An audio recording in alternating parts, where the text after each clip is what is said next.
국민 여러분 안녕하십니까. 인도태평양 전략연구원의 최수영입니다. 오늘도 저희 공작관TV 그레이트 게임을 애청해 주셔서 감사를 드립니다. 지금 오늘 제가 국민 여러분께 전해드릴 얘기는요, 북이 얼마나 가증스럽게 거짓말을 하고 있는 집단인지를 다시 한번 국민 여러분께 알려드리고자 합니다.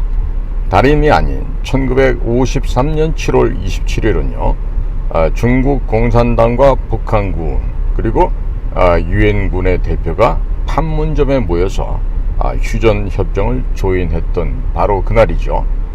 그러므로 인해서 북한 결의의 남침 야육은 중간에 완성되지 못하고 종식되게 되었고, 그로 인해서 오늘날까지도 대한민국을 적화 통일시키고자 하는 저 북한 괴뢰 집단의 그 야욕은 지금도 단 한치도 변화된 것이 없습니다. 그런데 이자들이 지금 무슨 전승절 운운에 해가면서 무슨 열병식까지 하고 또 헛짓을 하고 있는데요. 이 점에 대해서 제가 국민 여러분들께 좀 부탁드리는 이야기를 좀 전해드리고 싶습니다.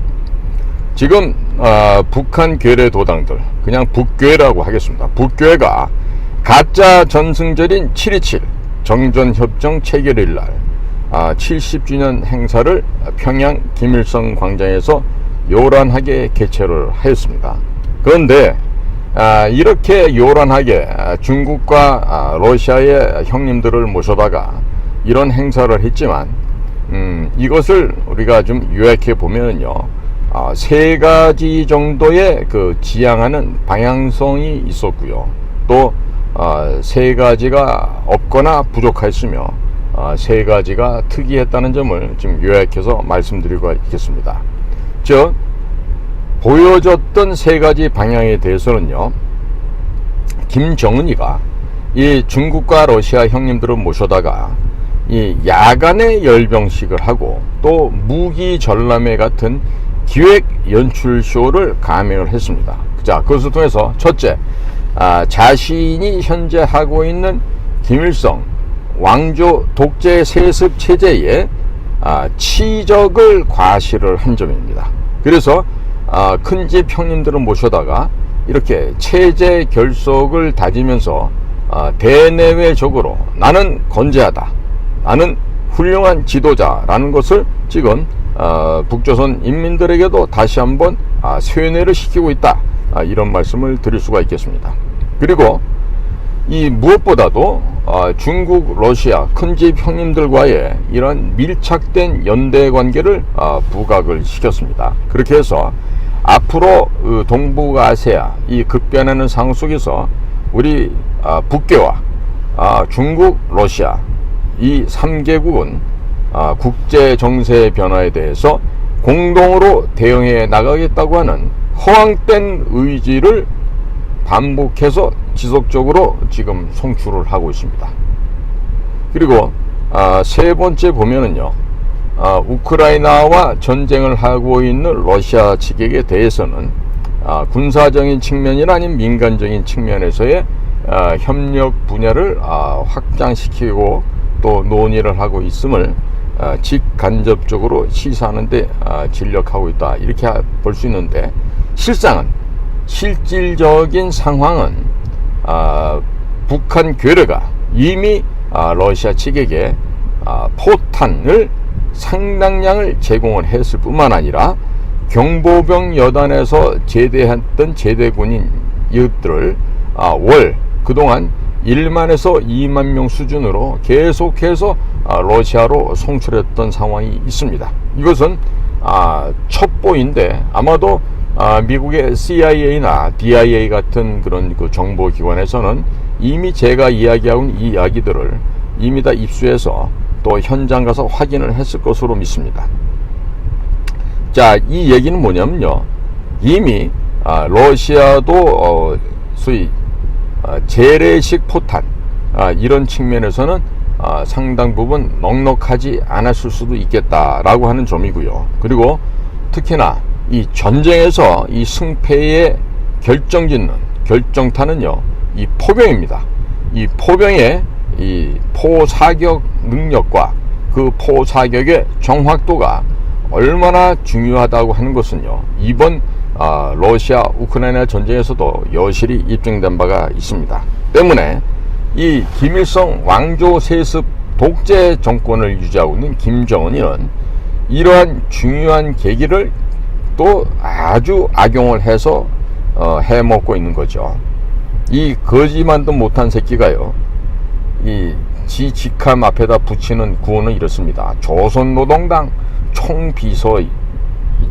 또 조선민주주의 인민공화국의 국무위원장, 그리고 경애하는 무슨 김정은 동지라 이러는데요, 이 다 썩어빠질 개소리예요. 제가 대신 얘기해 드립니다. 천하의 개잡놈, 김일성 왕조 세습 독재 권력의 계승자 김정일이라고 하는 이 미친 자는 이렇게 좀 주어로 달아야죠. 응? 이게 이제 러시아 연방 세르게이 쇼이구 국방장관하고 이제 만났다는데, 이 북한 괴뢰들의 이 방송 내용이나 이런 걸 보면요, 이 앞에 이루어지는 게 옛날에 김일성이가 살아있을 때는 위수 김동이라 했어요. 위대한 수령 김일성 동지, 또 친지 김동, 친애하는 지도자 김정일 동지 이러는데요. 아니 그 무슨 얼어빠질 위대한 수령이고 친애하는 지도자가 어디 있어요? 다 개새끼들만도 못한 놈들인데, 그 여자들의 그 색이나 탐욕하고 절제되지 못하는 폭음과 폭식, 그리고 지나친 그 색정을 밝히는 발정난 개새끼들 모양 2년 전엔 할 것이 옷 뺏기는 일에만 전념했던 게 바로 김일성과 김정일, 김정은 아니겠어요? 근데 이런 개만도 금수만도 못한 자식들을 어떻게 국가 지도자라고 맨날 우리나라 방송에서는 무슨 김정은 무슨 위원장, 진짜 대한민국의 방송사나 신문사들은요 정말 철퇴를 가야 됩니다. 이 자들은요, 응? 정신이 있는 놈들이 없는 놈들이에요. 이런 그 짐승만도 못한 놈에 대해서 맨날 그 정식 무슨 호칭이니 뭐니 해가면서 이 짓을 하고 있는데 안 돼요 이제. 그러니까 이 소련과 중국의 힘을 빌어와서 이 북한 괴뢰들이 좀 하는 짓을 보니까요, 이게 미국을 상대로, 대한민국을 상대로 대화 이런 거보다는요 뭘 하겠다는 거예요. 도발 혹은 말폭탄, 이와 같은 그 강대강 국면을 계속 끌고 나가면서 러시아나 중국으로부터는 경제, 외교, 군사 분야에서 빼먹겠다, 좀 공짜로 좀 편승해 나가겠다. 말이 협력이죠. 이 거지 새끼들 이거 구걸하는 거거든요. 예? 무슨 협력을 하겠어요 이것들이. 가서 그러겠죠. 중국에 가서는 시진핑 형님 조금만 도와주세요. 또 러시아에 가서는 푸틴 형님 좀 도와주세요. 그럼 제가 말 잘 들을게요. 또 이렇게 거짓말하고 또 기름이랑 곡물이랑 또 타다가 또 갖다 쳐먹겠죠. 자, 그러니까 얘네들은요 북한 괴뢰, 그 다음에 중국, 러시아 이렇게 삼각편대로 이루고, 그 다음에 한국, 미국, 일본 이 삼각편대를 이 대립구도로 만들어 갑니다. 그러니까 새로운 신냉전 구도로 활용을 해서 핵과 미사일을 가지고 강국으로 나가겠다고 하면서 이렇게 헛소리 개소리를 짓거리고 있으니까요, 얘들은 지금 대외 외교 방침 내려는 걸 봐도요, 지난번에 입수한 저희가 그 첩보를 봐도 한미일 삼각 군사 안보 동맹 체계를 파괴시켜라, 이것이 지금 북에서 파견 나간 외교 일꾼들의 아주 중요한 업무 중에 하나가 되어 있습니다. 그러니까 얘들은 앞으로도 한미일 삼각이 공고하게 군사적으로 안보 협력 체제되는 걸 매우 두려워할 것입니다. 따라서 여기에서 우리가 해결방안을 내야 됩니다. 뭐냐? 이렇게 우리의 힘과 한미일 삼각 안보 체제를 무서워서 부들부들 떨고 있는 북한 괴뢰를 상대로 해서 우리는 조기에 북한 지역을 흡수 정리해서 김정일 정권을 없애버려야 됩니다. 반드시 그렇게 해야 됩니다. 만약에 이 일을 하지 못하면은요, 우리는 아마 두고 우리 후손들에게 욕을 쳐먹는 세대가 될 거예요. 네? 그것은 왜 그러느냐면은, 아니 우리 아버지 할아버지는 어떻게 북한 빨갱이 새끼들 하나 못 없애버리냐고 아마 우리 후손들이 욕을 엄청 할 겁니다. 그러한 대접을 안 받으려면 우린 지금 움직여야 됩니다. 무엇을? 북한계를 없애는 그 일에 우리가 빨리 서둘러야 되겠다는 얘기입니다. 자, 그러면 세 가지가 없었는데요. 뭐가 없었냐면 김정은이의 공식 연설이 없었죠. 자, 모든 종류의 무기 전시회도 가고 공식 접견도 하고 있는데 김정은이가 이 녀석이 그 아가리를 열고서 말을 안 했어요. 왜 그러냐면 뻔하죠. 제가 이미 말씀드렸잖아요. 안면 마비가 왔어요. 그래서 안면 마비가 왔기 때문에 이 말이 제대로 나오지가 않습니다. 그러니까 뭐 행사에 참여하고 껄떡거리고 다니고 해서 성의는 보였지만 직접적인 메시지를 본인의 주둥이를 통해서 할 수는 없었다. 그리고 김정은이 대신에 국방상이라고 하는 강순남이라는 이자가 나와서 또 개소리를 짓거려야 됐죠. 자, 그 다음에 두 번째로는요, 늘 마스코트처럼 데리고 다니는 계집아이가 하나 있었어요. 근데 자꾸 언론에서 김주애라고 그러는데 김주애 아닙니다. 김은주예요. 김은주. 김은주가 아니면 김주은이가 될 거예요. 맞는 말은. 근데 이 어린 계집애를 왜 안 데리고 왔느냐? 예전 같으면 이 MQ9이나 이 헬파이어 미사일이 겁이 나서 그 계집아이를 데리고 다니면서 이제 보호막으로 써먹었죠. 그런데 마치 이 서방 세계나 이게 철 모르는 우리 대한민국 정보기관 혹은 정보기관 퇴역한 사람들이요, 얘를 가지고 무슨 드라마나 영화에서 그 관객의 그 주목을 끌 수 있는 그 카메오라는 거 있잖아요. 그 정도로 지금 생각해주고 있어요. 근데 카메오 아니에요. 네? 좌청룡 우베코도 아니고. 이런 애는 뭐냐면요, 이 기지바이를 자꾸 데리고 가는 제일 지금 큰 게요, 미국으로부터 제거 혹은 이스라엘 측으로부터 제거당할 수 있는 그 위험 때문에 그 어린 기집애를 데리고 다니는 거지, 얘를 갖다가 후계 구도에 포함시키고 그런 거 절대로 아닙니다. 제발 좀 착각들 하지 말아 주시기 바랍니다. 대신에 이번에는요, 소련과 중국의 형제들이 방문을 해줬어요.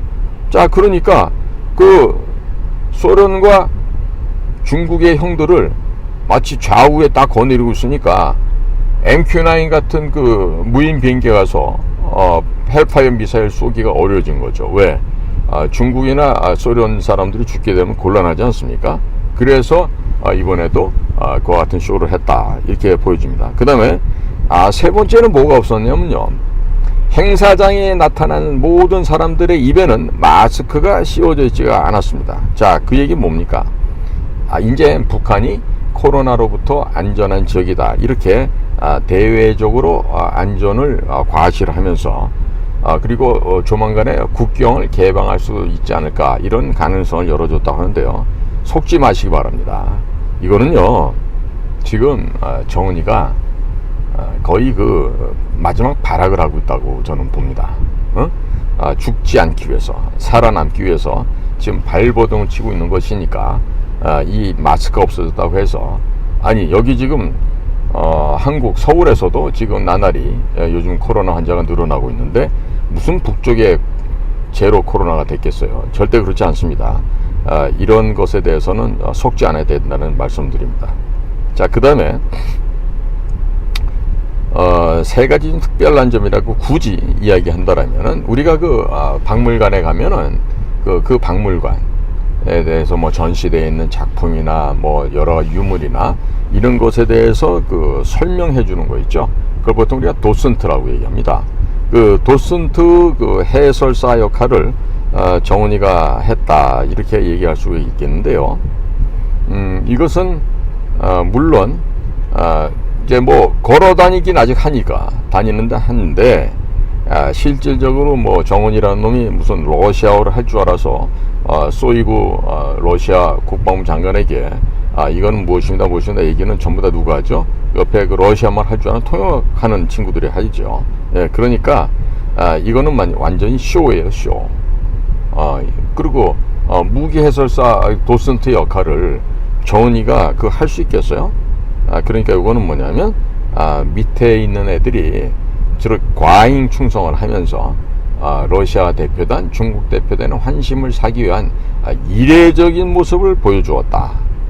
이게 정성을 기울였다 이렇게 할 수가 있겠죠.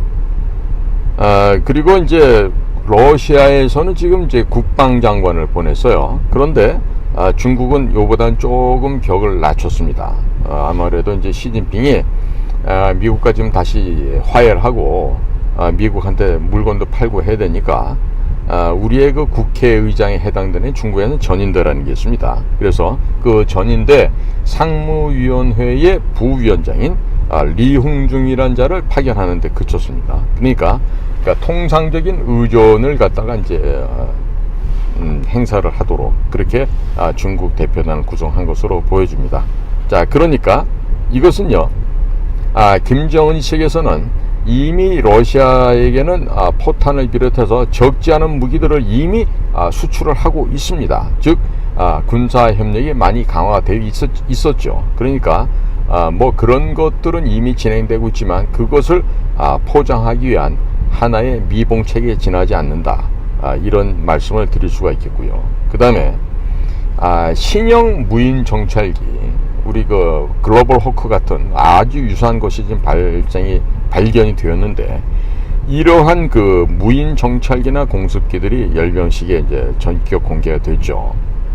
자, 이건요, 제가 제 방송에서 말하지만 2018년도 판문점 도보다리에서 문재인이 김정은에게 넘겨준 USB 안에 포함되어 있는 그것으로 말미암아 발생한 일이다, 이렇게 지금 잠정적으로 결론을 내리고 싶습니다. 자, 왜 그러냐면요, 2018년도 문재인이가 넘겨준 USB 안에는요, 이 모든 내용은 북에 있는 우리 첩보망이 알려준 이야기입니다. 제가 아직 USB를 보지 못했는데요, 우리 첩보망에 의하면 그 USB 안에서 나온 이야기들은, 첫째, 대한민국 그 울진에 있던 우리의 그 중수로 발전소를 해체하는 대신에 북에다가 중수로 핵 발전소를 세워주고, 그로 인해서 부과되는 플루토늄을 북쪽에서 지속적으로 확보할 수 있게끔 해주고, 동시에 원자력 발전소 설계도랄지 중요한 핵심 부품 장비들의 자료가 그 USB에 다 담겨 있었다는 얘기고요. 두 번째는 북에게 어떠한 현금 거래를 지원을 해줄까, 그 부분이었어요. 왜 그러냐면 2017년도 가을부터 대북 제재 법안이 유엔을 통해서 발동이 되면서 미국을 비롯해서 서방 국가들이 북에 대한 제재를 보다 더 강화하게 되었습니다. 그러니까 이를 회피해서 북에게 현금 지원할 수 있는 방안을 그 안에다 집어넣은 거고요. 세 번째는 대한민국의 방위산업, 특히 경상남도 지역 일대에 광범하게 포진하고 있는 우리의 탱크, 장갑차, 야포, 그 다음에 뭐 함선, 잠수함, 또 미사일, 이런 뭐 탄약, 이런 우리의 방위산업체들 회사에 소스 코드 혹은 패스워드를 집어넣어서 소위 해킹할 수 있게끔 그 정보 자료를 주었다는 것이죠. 그리고 네 번째 중요한 것은 이 모든 것을 대통령 기록물실에 남기지 않고 삭제했다라고 문재인이가 김정은에게 직접 이야기를 설명해 줬다는 거예요. 그러니까 이번에 지금 나타나고 있는 이런 이런 정찰기, 공습기, 이런 것들이 지금 전격적으로 공개됐지 않습니까? 그런데 지금 한국과 미국이 공동으로 운영하고 있는 이 최첨단 무인 정찰기 글로벌 호크라는 비행기가 있습니다. 그리고 무인 공격기, 제가 아주 아끼는 MQ-9 리퍼라는 게 있죠.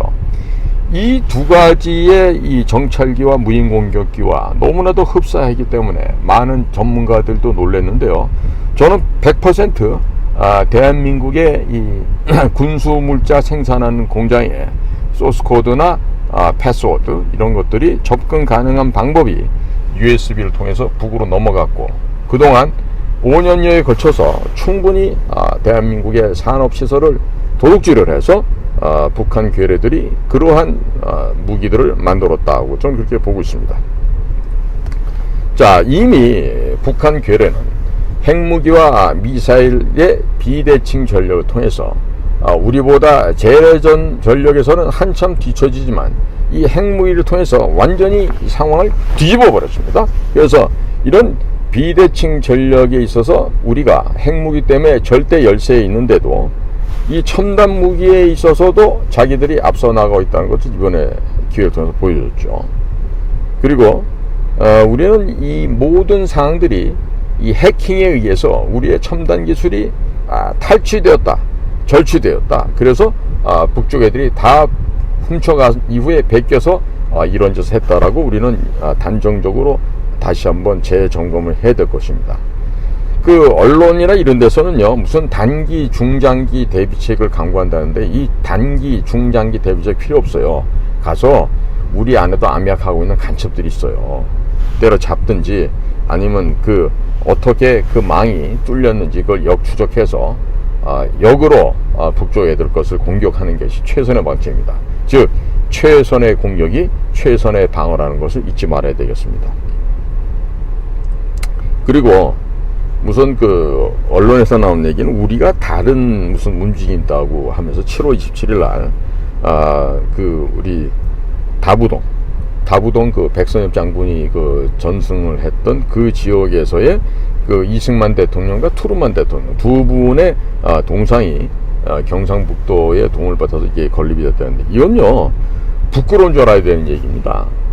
여지껏 이승만 대통령이나 트루만 대통령의 동상이 6.25 전쟁을 막았던 그 두 나라의 지도자, 혁혁한 양국의 참 영웅들이었는데, 이분들의 동상 하나 없었다는 걸 창피하고 부끄럽게 생각해야죠. 무슨 새로운 일이다 이런 식으로 언론에서 얘기하면 안 됩니다. 네? 좀 언론 여러분들 좀 제대로 좀 정신 차리고 이 나라의 역사에 대해서 좀 공부들 좀 하세요. 현대사가 어떻게 됐고 6.25 전쟁이 어떻게 됐고 이런 점들을 좀 공부를 해야 기사들 쓰지. 요즘 인터넷 발달 때문에 기사들이 현장 취재를 안 하고 A사가 무슨 쌈박한 거 무슨 보도하면요 그거 갖다 베끼는 애라고 정신없어요. 얘기해보셔들 현장에 가야 뭐가 나오지. 기자들이 그래서 기자라고 할 수 있겠나? 그 다음에 다만 하나 좀 우리가 주목해서 볼 것은, 부산에 가시면은요 우리 유엔 묘지가 있습니다. 저도 이제 가본 적이 있는데, 바로 우리 윤석열 대통령이 유엔군 참전의 날 정전협정 70주년 행사에 역대 대통령으로 최초로 그 행사에 참여를 해서 22개국에서 참전했던 용사 62분을 직접 영접하면서 최고의 예우를 하고 기념사도 했습니다. 그야말로 기념비적인 축사라 아니할 수가 없겠습니다. 즉 자유와 연대의 가치를 강조하는 윤석열 정부의 이 같은 행보가 세계와 함께 이 한반도 평화와 통일에 가는 길에 있어서 하나의 역사적인 이정표가 된다는 점은 틀림이 없겠죠. 자, 대통령의 축사 말씀을 한번 잠깐 살펴보겠습니다. 오늘의 대한민국은 유엔군의 희생과 헌신, 피 묻은 군복 위에 서 있습니다. 대한민국은 여러분의 희생과 헌신으로 공산 전체주의 세력으로부터 자유를 지켜낼 수 있었습니다. 대한민국은 국제사회의 책임 있는 일원으로서 자유민주주의 국가들과 연대하고 한미동맹을 핵심 축으로 하여 인도태평양 지역뿐만 아니라 전세계의 자유, 평화, 번영을 위해 노력할 것입니다. 매우 지금 의미 있는 축사를 윤석열 대통령이 이번 기념식장에서 하셨군요. 자, 따라서 우리 국민 여러분들 아셔야 될 게, 자, 전쟁이 지금 정전된 지가 70년이 되었습니다만은 북한 괴뢰가 핵 미사일 정책을 포기했다 안 했다, 포기하지 않았다. 일체 대남 적화 야욕과 대남 적화 통일의 전략은 일점도 변화가 없다는 사실을 명심하셔야 될 것입니다. 그리고 이들이 이제 혼자서 힘드니까 러시아와 중국을 끌어들여서 그들과 밀착 연대를 지금 시도하고 있죠. 자, 중국은 철천지 원수라고 떠들는 게 김정일과 김정은인데, 이 자들이 이제 그들이 곤공해주고 어렵게 되니까 이제 또 중국 형님들을 불러들이고 있습니다. 자, 1950년 6월 25일 날 발생했던 6.25 전쟁은 소련의 사지와 중공군의 지원 덕분에 37개월이나 연장해서 한반도를 피로 물들였던 피비린내나는 역사의 현장이었습니다. 자, 그러한 6.25 전쟁 참극을 연출했던 북한 괴뢰도당과 중국, 러시아가 다시 한번 73년이 지난 오늘날 다시 한번 뭉쳤다라고 하는 것은요, 이것을 북한 괴뢰가 불법적인 핵무력을 과시하는 것을 중국과 러시아는 잘한다 뒤에서 박수치면서 이를 용인 묵과하는 것이 되겠고요. 이들이 하고 있는 이 가짜 전승조를 통해서 우리 대한민국을 계속해서 무너뜨리고자 하는 저들의 반자유, 반인민, 전체주의, 전쟁주의에 골몰한 새빨간 빨갱이 공산당 무리들의 하고 있는 악마들의 합창이라고 하는 것을 우리가 결단코 잊어서는 안 될 것입니다. 앞으로는 이러한 공산당 세력들의 기조와 단결 협력이 더욱더 강화될 것이라고 전망이 되고 있습니다만은, 우리는 이러한 점들에 대해서 철저하게 대비를 해야 되겠고, 이번에 8월 18일 날 개최될 미국, 한국, 일본 캠프 데이비드 정상회담이 예정이 되어 있고, 또 8월 하순에는 을지 포커스 훈련도 예정이 되어 있습니다. 앞으로도 북괴의 반발이나 도발, 이들의 무력 침공은 더욱더 극심해질 것이 예상이 되고 있습니다. 국민 여러분, 절대로 이러한 북괴의 망동과 망언에 흔들리지 마시고요. 그리고 우리는 우리가 걸어야될 길, 자유의 길, 자유 대한민국 길을 정정당당하게 걸어 나가야 할 것입니다. 역사를 보십시오. 역사는 자유주의에 승리하는 과정으로 기록이 되어 있습니다.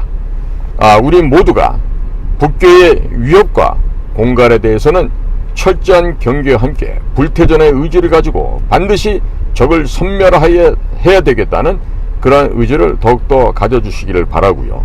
그리고 우리 국민 모두가 하나로 일치 단결, 총화 단결해서 우리가 전진한다고 한다면은 한반도에서의 북한 지역을 우리가 깨끗하게 접수하고 수복하는 것은 조만간에 이뤄낼 수 있다는 점을 다시 한번 강조를 합니다. 국민 여러분, 우리 국론을 통합을 시키십시다. 그리고 유비무환을 통해서 우리의 조국을 지켜나가시죠. 그리고 이와 같이 지금 분열된 상황에서 전직 대통령이라는 사람들, 아직 지금 목숨줄에 붙어있는 사람이 3분이나 있는데, 이명박, 박근혜, 문재인이죠. 귀하들은요, 2분은 이미 깜빵을 갔다 왔지만 한 사람은 아직 깜빵은 안 갔죠. 문재인은 지금 개과천선하고 국민들 앞에 석고대절 드리기 바랍니다. 그리고 박근혜, 이명박 2분은요, 이와 같은 시기에 우리 국가가 총화를 이루어야 되겠다, 우리가 단결해야 되겠다는 얘기를 좀 국민들한테 호소 한번 해주시면 안 될까요? 응? 이명박 대통령, 돈 그렇게 벌어 먹었으면 이제는 국가 국민을 위해서 한번 헛소리라도 할 망정, 국민 여러분, 죄인은 접니다. 제가 잘못해서 나라 꼴이 이렇게 됐습니다. 이렇게 얘기하면서 국민들 앞에 한번 무릎 꿇고 사죄하면 좀 안 되겠습니까? 기독교인이라며, 교회 장로라며, 그러면 하나님 앞에 가서는 회개기도 할 거 아니에요. 그러면 국민들 앞에 무릎 꿇고 회개 한번 하시면 안 될까, 이명박 장로님? 응? 교회에서 그런 식으로밖에 못 배웠나요? 왜 그렇게 겁이 많고 왜 그렇게 비굴하고 치사합니까, 이명박 대통령이? 지금 같은 나라가 분열된 상황에서 귀하에 부활하고 있던 자들이 지금 대통령 비서실을 갖다 거의 다 장악을 해서 이렇게 윤석열 대통령을 보좌하고 있다는데 정말 웃기는 일들이 연일 벌어지고 있죠. 그러니까 이명박, 귀하부터 국민들 앞에 나와서 저의 잘못이 컸습니다, 국민 여러분, 저를 용서해 주시고 저를 회초리 때려 주십시오 라고 하면서 국민의 일치 단결된 총화를 전직 대통령으로 이끌어내야 되는 거 아니겠습니까? 죽기 전에 할 수 있을지 모르겠어요. 왜? 저는 이명박 대통령이라는 사람을 당시 우리 국가정보원장으로 임명했던 원세훈을 통해서 봤어요. 그대들이 원하는 것은 돈이었어요. 돈. 죽어나 사나, 자나 깨나 돈. 그런 자들이 바로 이명박과 그 무리였다는 생각을 저는 잊을 수가 없습니다. 특히 역사상 최고의 탐관우였던 원세훈을 국가정보원장이 4년간이나 방치함으로 인해서 국가정보원이 망가지는 데 큰 기여를 했다라는 점이 있는데, 이명박 전 대통령은 정말로 기회를 잃지 마시고 국민 앞에 사죄하기 바랍니다. 그리고 당신께서 이 박근혜 대통령 탄핵을 하자는 그 횃불 촛불 무리들의 난동을 칠 때 거기에 가세해서 박수치고 뒤에서 깔깔거리고 있었던 이명박과 그 일당들의 그 더러운 미소를 우리는 지금도 잊지 못합니다. 사람이라면, 그리고 하나님을 섬기는 교회의 장로라면 하나님 앞에 회개하기 바랍니다. 오늘도 저희 공작권TV 그레이트 게임을 경청해 주셔서 감사를 드립니다. 저는 인도태평양 전략연구원의 최수용이었습니다. 감사합니다.